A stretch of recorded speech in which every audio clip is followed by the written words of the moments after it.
What if I told you that a person could survive a night in an open field at -40 degrees Celsius with only the clothes on their back?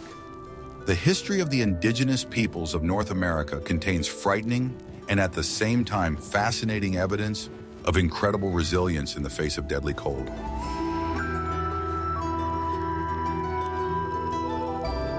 When a blizzard hit the Great Plains, visibility dropped to zero and the wind chilled you to the bone, even through the thickest clothing. In such conditions, the lack of permanent shelter would mean certain death within a few hours for a modern person. However, Native Americans had lived in this harsh climate for centuries and learned to use nature itself to protect themselves from it.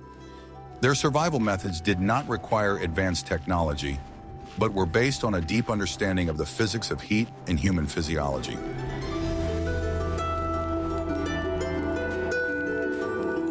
These people did not fight winter, but became part of it, dissolving into the white silence and waiting out the fury of the elements. Watch the video to the end to find out how ancient hunters used their own metabolism and the architecture of snow to wake up alive after a deadly night. Want to know a secret that will change your perception of human capabilities? The main source of heat for the Indians of the Great Plains was not an external fire, which is impossible to light in a hurricane-force wind, but their own bodies. Preparation for winter began long before the first snowfall and included a special diet rich in animal fats. This allowed them to accumulate the necessary energy reserves, which were slowly released during the long, cold nights. Their bodies switched to a special mode of operation, turning into efficient biological furnaces with a high coefficient of performance. The second important factor was the ability to control heat transfer through the skin and breathing. Experienced warriors knew how to enter a state of deep rest, slowing their heart rate and reducing oxygen consumption. It resembled a kind of hibernation, when all the body's resources were directed exclusively at maintaining the temperature of vital organs. Unnecessary movements in the cold meant not warming up, but losing precious energy that could not be replenished on the way. The ability to remain completely still for hours was as important a survival skill as accurate archery. The winter diet was radically different from the summer menu and consisted of foods with maximum energy density. Dried bison meat mixed with internal fat and berries was the ideal fuel for the inner fire. A small piece of such food took a long time to digest, providing a steady flow of heat from within throughout the night. The Indians understood perfectly well the connection between satiety and the ability to withstand the cold, so they never went to bed on an empty stomach. Food was not perceived as a pleasure, but as firewood that needed to be thrown into the stove before bedtime. Clothing also played the role not so much of a warming element as a thermos that retained the heat generated by the body. A leather shirt and leggings created the first insulating layer, trapping heated air directly against the body's surface. It was important to avoid overheating and sweating during transitions, as moisture instantly turned into an icy crust. The art of thermoregulation was a constant balance between heat retention and ventilation. Any mistake in this delicate calculation could cost a person their fingers or even their life. Psychological resilience was the foundation on which the entire system of winter survival in the wild was built. Panic and fear of freezing killed faster than the low temperatures themselves, causing people to act chaotically. The indigenous inhabitants of the plains perceived the cold not as an enemy, but as an inevitable natural phenomenon that required respect and patience.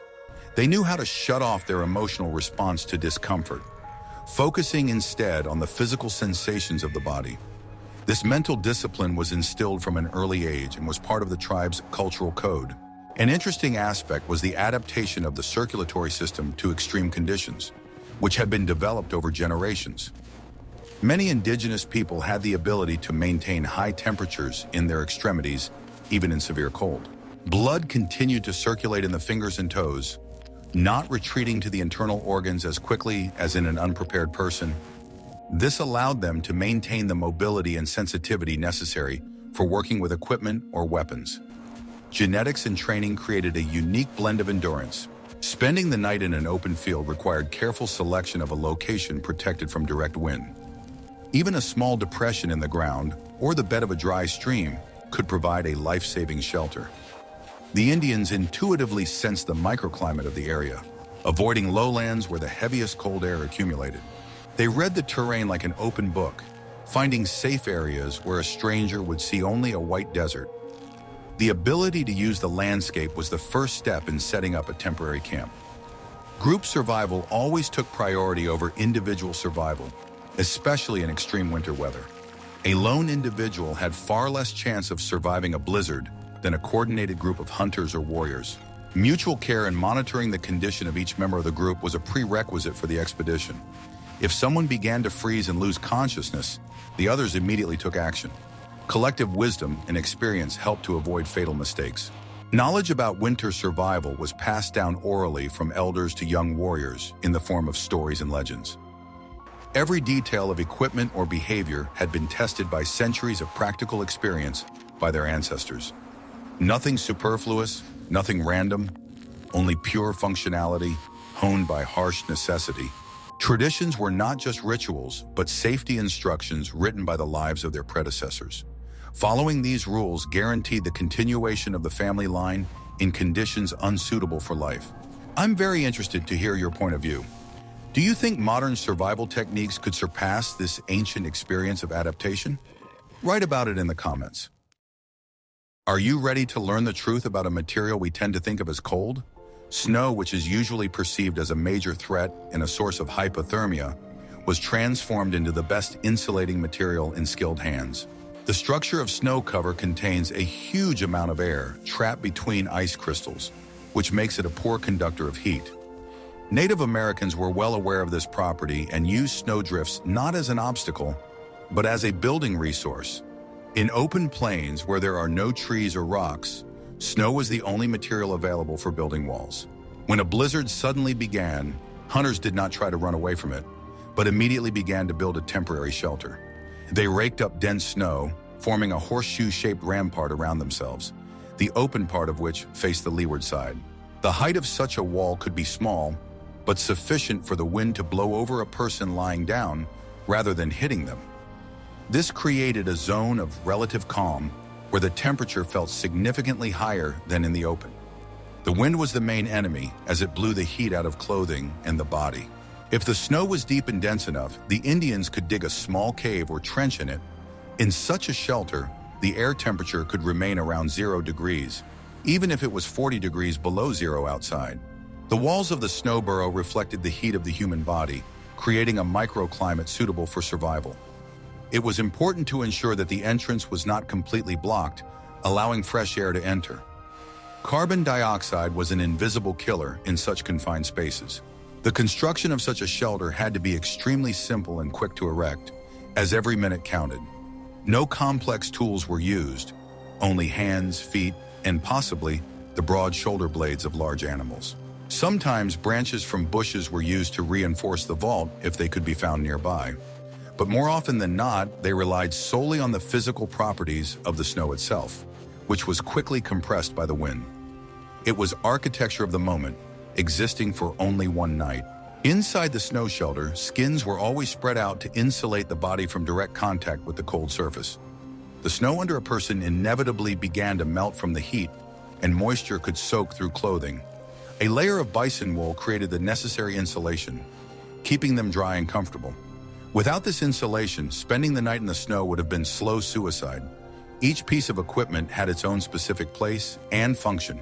There was also a tactic of creating snow graves, where a person was literally buried in loose snow, leaving only a hole for breathing. It sounds scary, but the layer of loose snow acted like a down comforter, trapping body heat inside the cocoon. This method was used in extreme cases when there was no strength or time to build a wall.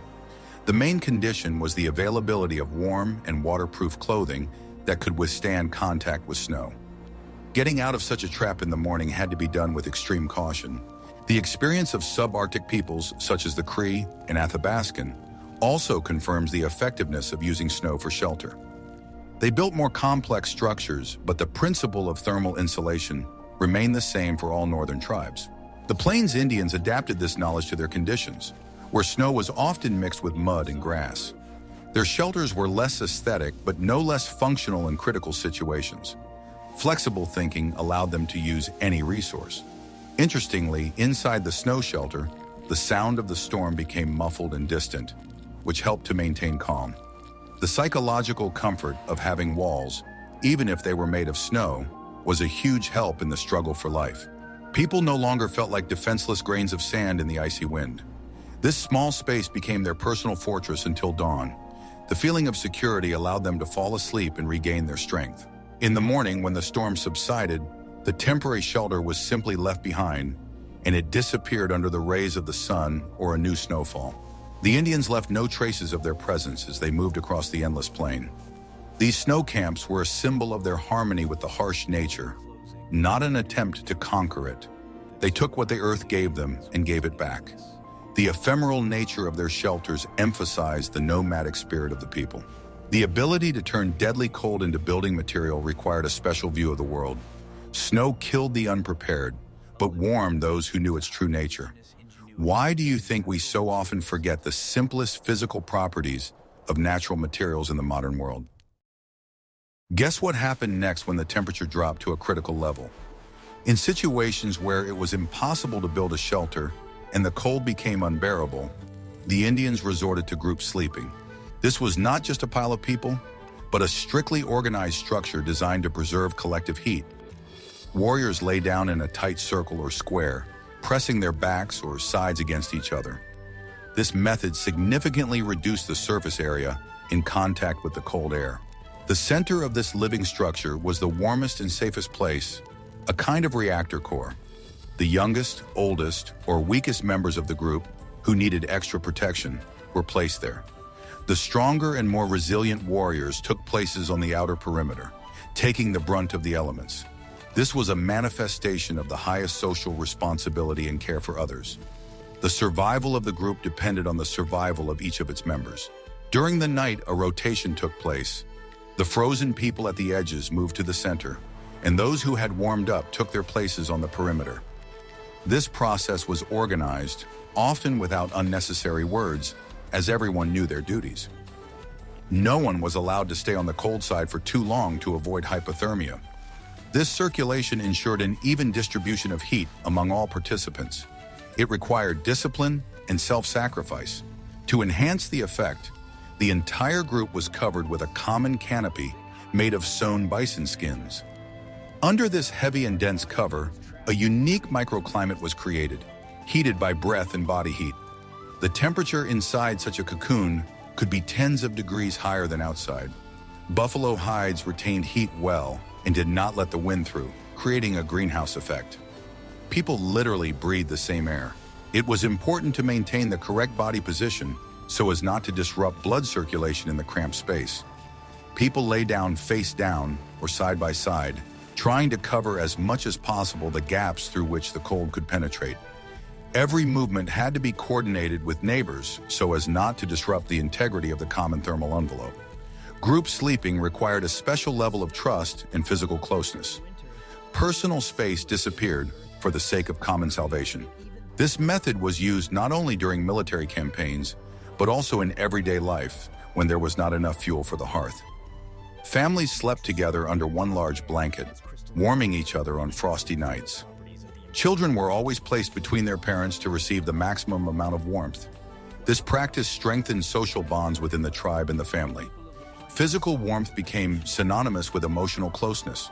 Even the dogs that accompanied the camp were often allowed into this common circle of warmth on the harshest nights. The animals acted as additional living heaters, having a higher body temperature than humans. They were placed at the feet or edges of the human pile, creating an additional insulating barrier. The symbiosis between humans and animals reached its peak in the fight against the cold. No source of heat was ignored. In Native American culture, there was no embarrassment about such forced physical closeness. Survival took precedence over any conventions, and physical contact was perceived solely as a functional necessity. There was no subtext to this, except for the desire to live to see the dawn and remain fit for battle. Shame gave way to the mortal danger of freezing to death. Pragmatism dictated its harsh laws. In the morning, emerging from under a pile of skins and bodies, the warriors were ready to continue their journey, having preserved their strength and health. Group sleep was one of the most effective survival strategies, requiring no tools. It was a victory of collectivism over individualism in its most direct physical manifestation. The human body itself became an instrument of salvation. Only by uniting into a single organism could people withstand the power of the cold that easily broke individuals. Don't forget to like this if you were impressed by this simple but ingenious survival tactic of ancient tribes. Want to know a secret that will change your life and your approach to winter clothing? The Indians of the Great Plains did not know about synthetic insulation or down, but they masterfully used the best insulator in the world: still air. Their clothing was designed to create and retain layers of warm air around the body. Loose-fitting shirts, leggings, and moccasins did not fit tightly to the body, leaving space for heat to circulate. It was this pocket of air, not the leather itself, that protected against freezing. Layering was a key principle of their wardrobe long before it became a buzzword in tourism. The bottom layer of soft, well-made suede absorbed moisture from the body and wick it away, remaining dry to the touch. Rougher and denser garments, often with fur, were worn on top, creating a barrier to the outside cold. The number of layers could be adjusted depending on activity and weather. This flexible system prevented overheating and freezing. Special attention was paid to the processing of leather so that it retained its breathable properties, but was not blown through by the wind. The women of the tribe used special mixtures of animal brains and herbs to tan the hides, making them soft and water-repellent. Such clothing worked like a membrane. It allowed vapor to escape to the outside, but did not let the wind in. The technology of leather tanning was a real art and the main value of the tribe. High-quality clothing was valued more than weapons. Fur was often worn with the pile facing inwards, especially in severe frosts, which contradicts modern ideas about fur coats. The pile created thousands of microscopic air chambers directly against the skin, retaining heat as efficiently as possible. The outer side of the skin served as a windscreen, taking the brunt of the elements. This design was much warmer than fur on the outside, which could get wet from snow. The logic of nature was used to its fullest. A bison cape, or robe, was a versatile item. It could be used as a raincoat, a blanket, or a tent. The long bison hair had unique properties, did not mat, and kept you warm even when wet. Wrapping yourself in such a robe with your head inside, you created a closed heat exchange circuit. It was a portable home that every traveler always had with them. The weight of such a skin was considerable, but its effectiveness justified everything. Belts and ties acted as valves, allowing the wearer to adjust the ventilation of the suit on the go. If it got hot, the belt was loosened, releasing excess heat through the collar or bottom of the shirt. When stopping or when the wind picked up, all openings were tightly closed, preserving the warm air inside. Controlling thermoregulation was an active process that required constant attention. The Indian adjusted his clothing to the situation. The fringe on clothing, which we are accustomed to considering a decorative element, also had a practical purpose. It helped water and snow slide off more quickly, preventing clothing from getting soaked during precipitation. In addition, the fringe acted as an additional wind deflector, breaking up the airflow. Every detail of the costume, even the smallest, had a functional purpose. Beauty and utility were inseparable. The shoes were stuffed with dry grass or moss, which created an additional air layer around the foot. This natural insulation could be easily replaced with fresh material if it became damp or crumpled. The grass worked just as well as modern technological insoles, keeping the feet warm. The simplicity of the solution ensured its reliability and accessibility in all conditions. Headgear and hoods were often designed to create a tunnel in front of the face. This allowed the inhaled air to be warmed and protected the skin of the face from frostbite caused by the wind. The fur trim caught snowflakes before they fell into the eyes or melted on the face. Protecting the respiratory tract was critical to maintaining overall body heat. The lungs are the main root of heat loss. Clothing was a second skin, an extension of the body, and was treated with appropriate respect and care. Knowing how to dress properly could save your life where fire was powerless. Did you know that ancient clothing manufacturing technologies often surpass modern synthetic counterparts in durability? Using the terrain was no less important than using clothing or snow. People living on the frontier knew that the earth itself could protect better than any fabric. The wind on the plains was especially dangerous, and sheltering from it was a matter of survival. The ground, especially in depressions and ravines, maintained a much more stable temperature than the open air. There were no sudden changes that tormented people in open spaces. Huddling close to the ground meant finding protection. The Indians looked for natural niches, hollows under tree roots, or simply pits to hide from the wind. Such shelters could be found everywhere, if you knew where to look. They could be very small, but even that provided a huge increase in warmth. The earth served as a huge accumulator of heat stored up over the summer, and it gave it off very slowly. Even a thin layer of soil between a person and the cold air created comfort. These places were a salvation on cold nights. Warriors often used dry stream beds, where high banks created a natural barrier to the wind. In such places, the air seemed denser and warmer. Descending below the level of the steppe, they entered a zone of relative calm. This made it possible to sleep without shivering all night from the cold. However, this required caution, as cold air tends to flow downwards. It was necessary to find a balance between protection from the wind and avoiding cold lakes. Experience intuitively suggested the right places. The elders passed this knowledge on to the younger ones, and over time it became part of their instinct. People learned to feel the landscape almost with their skin. They knew where the ground was warm and where it was dangerous to stay. This skill was more important than many other skills. It often saved lives. If the soil was soft enough, the Indians could deepen the natural shelter a little, creating a kind of trench. This allowed them to hide better from the wind and retain heat. Loose earth piled on the edges of the pit increased the height of the protective embankment. Such a rampart served as a barrier even against strong gusts. From above, such a hole could be covered with branches or skins, turning it into a dugout. This required physical effort, but it guaranteed a peaceful night.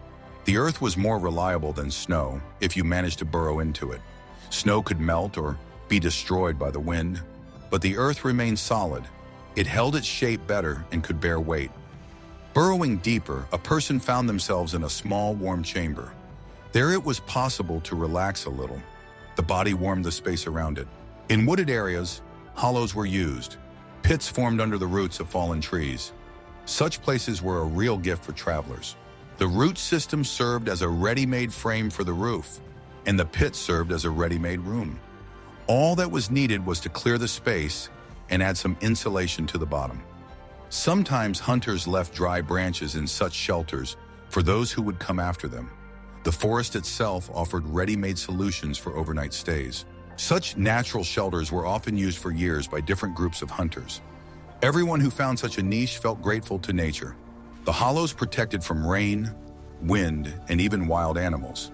They were strong, stable, and felt almost like home. It was surprisingly quiet inside. These places became temporary shelters for many.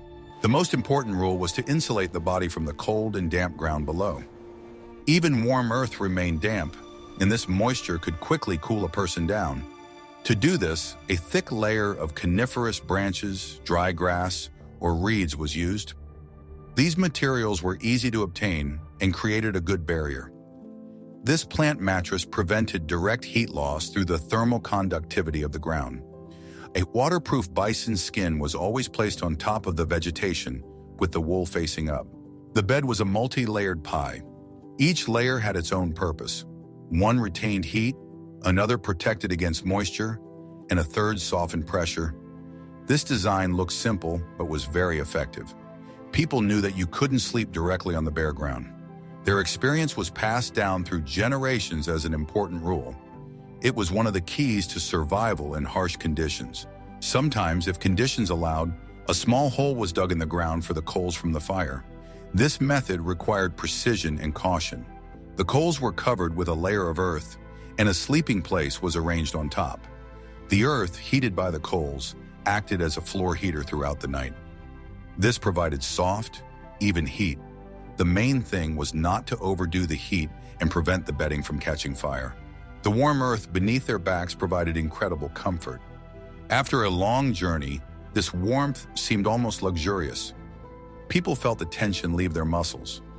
On such nights, it was possible to sleep more soundly and longer. This method was known to many peoples. It had worked for centuries. Such earthen shelters were practically invisible to enemies, which was of great tactical importance. Sometimes invisibility was more valuable than a sturdy shelter. The camp did not reveal itself with the silhouettes of tents or the glare of open fires. This allowed them to wait out dangerous hours in relative safety.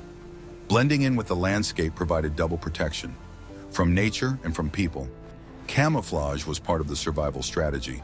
The earth also protected them from the sounds of the storm, creating the acoustic peace necessary for rest. The thick layer of soil above their heads acted as a natural barrier. The roar of the wind remained somewhere above, not disturbing the sleep of the weary people below.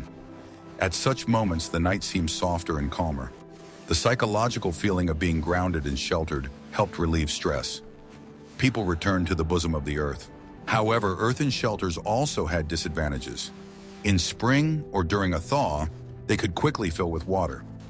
This turned the night's rest into an ordeal. Therefore, the choice of location always depended on the current weather and the forecast for the night. The Indians knew how to predict changes in the weather by the behavior of animals and the color of the sky. These observations were accurate and time-tested. A mistake in the forecast could turn a cozy hole into an ice bath. The ability to use the earth as a blanket required humility and a willingness to get dirty for the sake of survival. People knew that comfort was not the most important thing when it came to life. It was dirty, hard, but life-saving work. The earth was the last and most reliable ally. It protected even when all other means failed. People trusted it as if it were a living being. Are you ready for the shocking truth about cosmetics that saved lives? What we consider a hygiene or beauty product was a powerful tool for Native Americans to protect themselves from the cold. We are talking about animal fat, which was generously applied to exposed areas of the body, the face, hands, and sometimes the entire body. The layer of fat created an impermeable film that prevented moisture from evaporating from the skin. Evaporation is one of the main causes of heat loss in the body. Bear fat or fat rendered from bison bone marrow was most commonly used. It had a dense structure and did not absorb quickly, remaining on the surface as a protective barrier. This oily mask protected the skin from frostbite and chapping, working better than any modern cream. The wind slid over the oily skin, unable to catch and dry it out. It was literally a second, invisible skin. In addition, the fat was mixed with pigments such as ochre or charcoal to create war paint. The paint applied to the oily base provided an additional, albeit microscopic, layer of protection. Dark colors, for example, better absorb the sun's heat on clear, frosty days. Thus, the paint had not only a ritual or intimidating significance, but also a purely utilitarian one. The warrior applied his protection to his face. The smell of rancid fat was a constant companion on winter campaigns, but no one paid any attention to it. The aromatic component was completely ignored for the sake of functionality and safety. The fat also repelled some insects that could be active during thaws. It was a universal, all-in-one remedy. Applying fat was a daily ritual, mandatory for every member of the tribe before going outside. Parents carefully lubricated their children's faces, making sure that no areas were missed. Particular attention was paid to the nose, cheeks, and ears, the most vulnerable parts of the face. Caring for the integrity of the fat layer was caring for health. The layer of fat also helped to maintain the elasticity of the skin in severe frost, preventing painful cracks. Cracked skin could become a gateway for infection, which was deadly in the field. Fat nourished and healed minor wounds, possessing antiseptic properties. Medicine and protection went hand in hand. In water, fat also helped to retain heat when wading through icy streams. The water-repellent properties of fat prevented water from soaking into the skin and instantly cooling the blood. Long-distance swimmers still use this method today. Ancient wisdom is confirmed in modern sport. This layer was only washed off in a safe and warm place, such as a steam bath, when the danger of frostbite had passed. Cleansing the skin was a celebration and a symbol of a return to a comfortable life. But on a campaign, dirt and fat were signs of an experienced and prepared warrior. Cleanliness gave way to the need to survive. This method required a supply of fat, which was stored during successful hunts. The fat was kept in animal bladders and carefully used throughout the winter. It was a strategic resource, as important as food or gunpowder. Without a jar of fat, venturing out into the winter steppe was reckless. In the next chapter, you will learn how ancient cooks created the perfect energy bar that did not spoil for years. Pemmican is a word known to many survivalists, but few understand its true significance to Native Americans. It was not just a food product, but concentrated energy that allowed them to survive in the bitter cold. Dried and ground bison meat was mixed with an equal amount of melted fat and sour berries. The resulting mixture was pressed into briquettes and could be stored for years without refrigeration. The main value of pemmican was its incredible calorie content. A small piece weighing 100 grams could replace a full meal, providing the body with energy for several hours of hard work.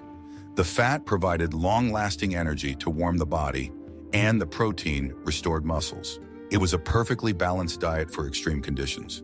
The Indians ate pemmican on the go, without wasting time building a fire and cooking, which was critically important in a blizzard. Not having to cook hot food saved time and energy, and also prevented the camp from being exposed by smoke. Pemmican could be dissolved in boiling water to make a thick soup or eaten dry. The versatility of the product made it indispensable. The berries added to the mixture, such as black chokeberries or cranberries, served not only for flavor. They contained vitamin C, which protected against scurvy and acted as a natural preservative. The acid helped break down fats, making heavy food easier to digest. The intuitive dietetics of the Indians was remarkably accurate. The preparation of pemmican was a large-scale collective effort in which the entire tribe participated after a successful hunt. Women cut, dried, and pounded the meat, rendered the fat, and gathered berries. The number of people who would survive the winter depended directly on the amount of pemmican prepared. It was the tribe's gold reserve. Eating fatty foods before bed was a strategic move. The process of digesting fats caused increased thermogenesis, the production of heat by the body. By eating a piece of pemmican at night, Native Americans literally turned on their internal furnace. A hungry person froze much faster. Pemmican was so important that it became the main currency in trade with European fur traders. Wars over resources were often wars over hunting grounds where meat for pemmican could be obtained. Whoever controlled the food supplies controlled the plains. A simple food determined the politics of the region. Even the packaging of pemmican in leather bags, parfleche, was thought out to the smallest detail. The bags were sewn shut and the seams were filled with fat to prevent moisture or air from getting inside. In this form, the product was resistant to both water and mold. It was the canned food of the Stone Age. The taste of pemmican was specific and unusual for Europeans, but for Native Americans it was the taste of life and strength. It was the food of warriors and travelers, the food of those who never stopped. Pemmican teaches us that food on a hike is, first and foremost, fuel. Efficiency and compactness were valued above gastronomic delights. Fire was a luxury that was not always available, but Native Americans knew how to keep its heat for a long time. The technique of using heated stones allowed them to transfer the heat of the fire to their beds or shelters. Ordinary river pebbles were heated in the flames to a high temperature, but not red hot so that they would not crack.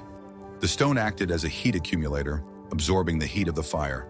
The heated stone was never placed directly on the body, as this could cause severe burns. It was wrapped in a thick layer of dry grass, leather, or fabric to create a safe heating pad. This bundle was placed at the feet, under the lower back, or pressed against the stomach. The heat from the stone spread slowly and gently over several hours. This method allowed them to sleep warm even after the fire had long gone out. In a snow cave or under a blanket, one or two such stones could maintain a comfortable temperature until morning. This saved firewood in the effort of maintaining a fire. The Indians took the warmth with them to sleep. Choosing the right stone was a science. Porous or layered rocks could explode when heated due to moisture inside. Preference was given to dense, smooth stones of volcanic origin or river pebbles. Knowledge of geology was a matter of safety. Choosing the wrong stone could lead to eye or facial injuries. Stones were also used to boil water in leather bags or wooden vessels that could not be placed on the fire. The hot stones were thrown directly into the water, bringing it to a boil in minutes. This method of cooking allowed hot drinks and food to be prepared without metal utensils. During group overnight stays, stones were distributed among people to create a network of heat sources. Often, the central, largest stone was placed in the middle of the circle. It was a kind of hearth without fire or smoke. The heat radiating from the stones warmed the air inside the shelter. The cooled stones were not thrown away in the morning if it was planned to return to this place, or they were used again in the evening. The stone was a reusable tool. Careful use of resources was evident here as well. This method required caution and control so as not to burn expensive skins or clothing. Sleeping with a hot stone required a certain skill in positioning the body, but the risk was justified by the opportunity to obtain a source of heat where there might otherwise be none. The stone hot water bottle is the prototype of modern chemical and electric hot water bottles. The principle of local heating has remained unchanged for thousands of years. The use of stones demonstrates the Native Americans' ability to think ahead. They stored heat when it was available so that they could use it when it was needed. Feet were a nomad's main tool, and protecting them from the cold was a top priority. The moccasins of the Plains Indians were not just shoes, but complex engineering structures. They were made of soft, breathable bison or deer leather that did not stiffen in the cold. The main secret was not the thickness of the leather, but its ability to retain its shape and volume for insulation. Dry grass, moss, or bison wool was used as insulation. This filling was placed inside the moccasin around the foot, creating a thick, insulating cushion. The grass absorbed moisture from the feet and retained warm air. If the grass got wet, it was simply thrown away and replaced with a fresh bunch, which could be found even in winter under the snow. Winter moccasins were made larger than summer ones to accommodate this layer of insulation and not squeeze the foot. Tight shoes in the cold are a guarantee of frostbite due to poor circulation. The Indians knew that the foot should walk inside the shoe. Free space was the key to warmth. High moccasin tops or separate gaiters protected the shins from snow and wind. They were tied tightly below the knee, creating a tight seal with the rest of the clothing. Snow was not allowed to get inside the shoes under any circumstances. Snow meant melting, moisture, and inevitable frostbite. The thickest and roughest leather from the bison's neck, rock top, was used for the soles, as it was resistant to abrasion and punctures. However, the soles remained soft, which allowed the wearer to feel the terrain and not slip on ice. Native Americans did not walk on the snow, but felt it with their feet. Spare moccasins were an essential part of any warrior's equipment. If the shoes got wet, they had to be changed immediately. Drying wet moccasins by the fire required skill. Over-dried leather became brittle and useless. Shoe care was a daily chore. Decorating moccasins with porcupine quills or beads had not only aesthetic but also practical significance, strengthening the seams and structure of the leather. Each stitch was made with durability in mind. Beautiful shoes were durable shoes. Native Americans also used snowshoes to walk through deep snow so they wouldn't sink and sweat from extra effort. Snowshoes distributed weight and saved a tremendous amount of energy. The technology for making them varied from tribe to tribe, but the principle was the same. The health of the feet determined the mobility of the entire group. A lame or frostbitten person became a burden. Therefore, caring for the feet was a matter of survival for the entire group. Grass-stuffed moccasins are the direct ancestor of modern multi-layered footwear with membranes and removable insoles. The principle remains the same: moisture wicking and heat retention. Surviving a blizzard required not only warm clothes but also an iron will. Panic and fuss killed faster than the cold. The Indians mastered the art of maintaining absolute calm in critical situations. It was a kind of combat trance aimed at conserving internal energy. They knew how to accept the situation as it was, without wasting energy on complaints or anger at nature. Stoicism was the basis of their philosophy. If you can't change the weather, you have to change your attitude towards it. This allowed the brain to work clearly and make rational decisions. The ability to endure pain and discomfort was cultivated from childhood through rituals and training. Cold was perceived as a teacher, strict but fair. The test of cold was part of the initiation of young warriors. Those who went through it ceased to fear winter. Belief in guardian spirits and the power of nature provided powerful psychological support. Prayers and songs helped maintain rhythm and prevent apathy. The spiritual component was inseparable from physical survival. Man was not alone. The spirits of his ancestors were with him. Observational skills and knowledge of omens allowed them to foresee danger and prepare for it in advance. The Indians did not fight the consequences, but prevented them. The ability to read the signs of nature was their main intellectual weapon. Attention to detail saved lives. Humor and self-irony helped to diffuse the situation in a close circle of freezing people. Laughter warmed the soul and prevented despair from taking over the minds. Even in the face of death, there was room for jokes. Morale was as important as dry moccasins. Respect for the elements ruled out reckless risk-taking. An Indian never challenged a storm for the sake of bravado. He waited it out, hid, and waited for the right moment. Humility before the forces of nature was a sign of wisdom, not weakness. Group support and responsibility for one another kept them from giving up. They couldn't surrender, knowing that others depended on them. Social connections were the framework for survival. Loneliness was tantamount to death. The ability to quickly switch from complete calm to active action allowed them to react instantly to changes in the situation. As soon as the storm subsided, the camp came to life. Mental flexibility was the key to adaptation. The story of Native American survival teaches us that a person's spirit is their most important resource. Technology changes, but the will to live remains the unchanging foundation of salvation. We have seen that the survival of the indigenous peoples of North America in winter conditions was not a miracle, but the result of deep knowledge, discipline, and incredible ingenuity. From greasing their skin to the architecture of their snow shelters, every element of their daily life was honed over centuries of struggle against the elements.